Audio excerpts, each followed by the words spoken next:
ছেলে মেয়ে বড় হয়ে গেছে এ অজুহাতে অনেক স্বামী স্ত্রী সন্তান নেওয়া বন্ধ করে দেয়, এটা কতটুকু যৌক্তিক? খুব দরকারি একটা প্রশ্ন।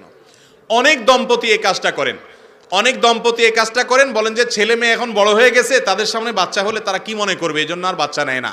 এটা খুবই জঘন্য একটা বিষয়। মনে রাখবেন, পশ্চিমা দুনিয়ার মানুষরা আমাদেরকে বুঝাইছে যে ছেলে হোক মেয়ে হোক দুইটা হলে সুখী পরিবার হওয়া যায়, ছোট পরিবার সুখী পরিবার। আমরা যে দেখি যত দুঃখ হয়, আজকাল বেশিরভাগ দুঃখ হয় হলো ওই তথাকথিত ছোট পরিবারের মধ্যে।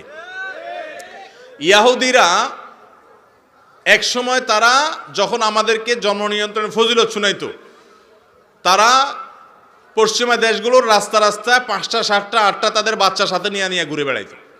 তারা নিজেরা ঠিকই বুঝে যে মানুষের মূল্য কত, জনসংখ্যা এটা কোনো বিপদ না, জনসংখ্যাকে জনসম্পদে রূপান্তরিত করতে না পারাটা হলো বিপদ।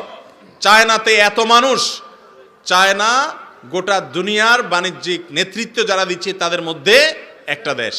অতএব জনসম্পদে রূপান্তর করতে হবে। বেশিরভাগ মা বাপ যারা জন্ম নিয়ন্ত্রণ করতে করতে ছেলে হোক মেয়ে হোক একটা বা দুইটা বেশি না হওয়াটাকে মনে করে আধুনিকতা, দেখবেন যে আল্লাহ মাফ করুক এদের জীবনে বেশিরভাগ ক্ষেত্রে বিপদ হয়।